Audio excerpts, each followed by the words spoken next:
Good afternoon, students. This is Miss Clark. I wanted to let you know what we talked about last time at our Wednesday afternoon word game aloud time in case you missed it. Okay, so what we did is we read this book called The Word Collector. Okay, it's pretty short, so I'm going to go ahead and just read it to you. Collectors collect things. Some people collect stamps. Some people collect coins. Boop. Here we go. There's the stamp collector, the coin collector. Some collect art, and others collect rocks. Some collect bugs, others collect baseball cards. Some people collect comic books. And Jerome, what did he collect?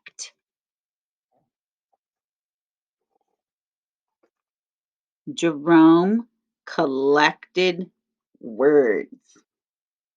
He collected the words that he heard. My trip to Peru was perfectly pleasant. So he heard, if we look at this speech bubble, a friend talk about the country Peru, and he thought, Peru, right? So certain words caught his attention. He collected what he saw. Certain words jumped right out at him, like this word, willow, on the poster. He collected words that he read. Certain words popped right off the page, like emerald in Wizard of Oz. Emerald is another color for green. It's like a deep green. Short and sweet words. So here are a few that are just one syllable. Bloom, drift, dream, and spark, right? That's one syllable. Two-syllable words like treasure, motif, whisker, candid, hover, glimmer. And what I taught your friends is when I count syllables, I like to count them on my body. And so I would say on my wrist, glimmer, candid, treasure. So there's one syllable. And when I hit my elbow, two syllables. And he also had collected multi-syllable words that sounded like little songs. So I'll show you this page and say them, and then I'll show you how I say them, how I count them on my body.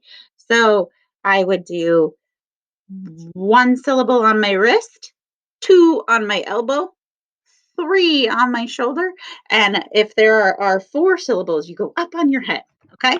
So I'll read this page and then I'll show you. Geometry, guacamole, kaleidoscope, wonderful, symphony. So I'll show you how we counted these on our bodies. Okay, so geometry. It's a head that has four syllables. Okay, guacamole. Another one with four syllables. Kaleidoscope. Four again. Wonderful. Three. Symphony. Three syllables. Okay. And we talked about how knowing syllables or hearing syllables can help you break apart words. That's important so that you can, it helps you with your spelling and it helps you with reading longer words too. Okay. There were words he did not know the meaning of at first, but they were marvelous to say, like aromatic, vivacious, and effervescent. These are all words about your sense of smell. There were words whose sounds were perfectly suited to their meaning, like molasses, torrential, Tyrannosaurus rex, smudge, bellow. It's words that seemed interesting to him. Jerome filled his scrapbooks with more and more of his favorite words. Jerome's collections grew. He began organizing them into categories like dreamy, science, sad, action, poetic. One day, while transporting them, Jerome slipped and his words went flying.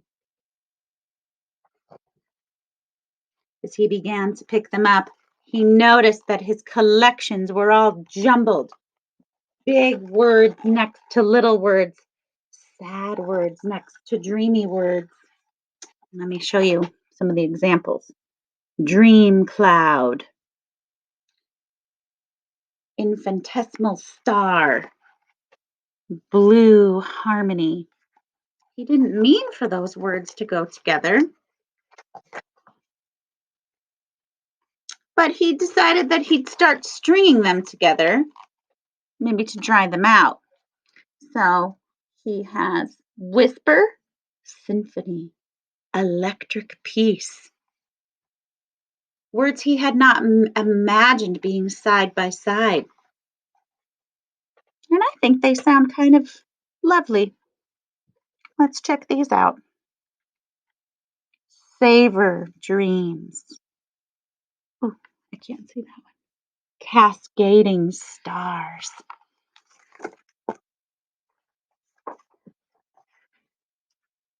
He used these words to write poems, and he used his poems to write songs. They moved, they delighted.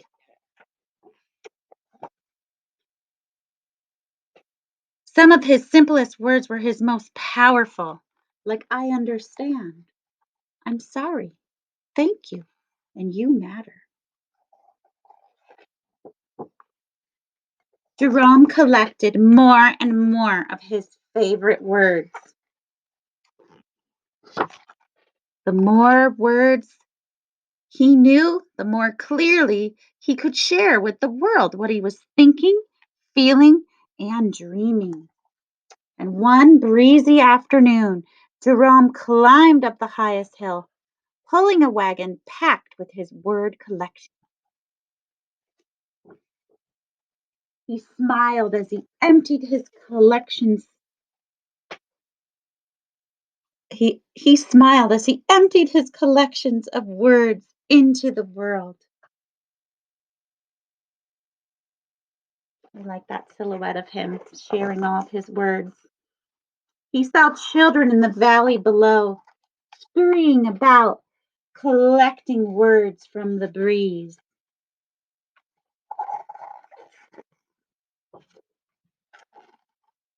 And Jerome had no words to describe how happy that made him.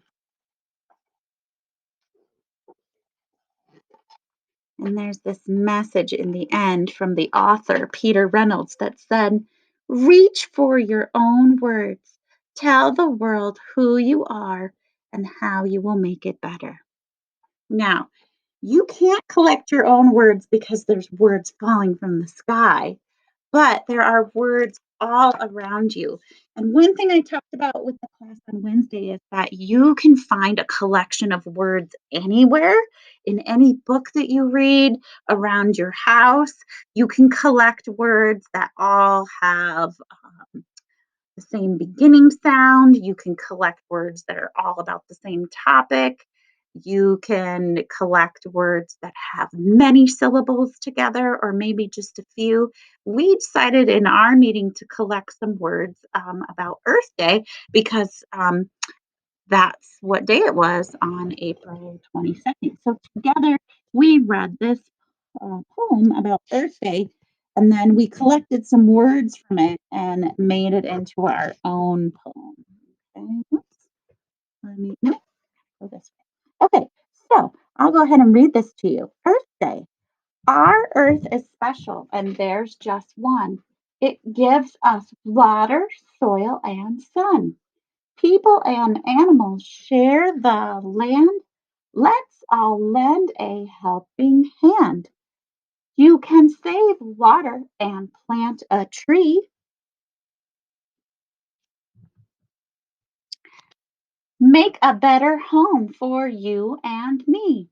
Recycle things, don't throw away. Make every day an Earth Day. So, as a class, we thought, what words could we collect? Which words were jumping off the page at us? And so we decided it was fun. People could either just share out what they thought was the most important word, or they typed it into chat, which was kind of fun. So we came up with five words that we wanted to collect. And we decided on earth, save, tree, home, and recycle. Okay. And so those were the words that we collected.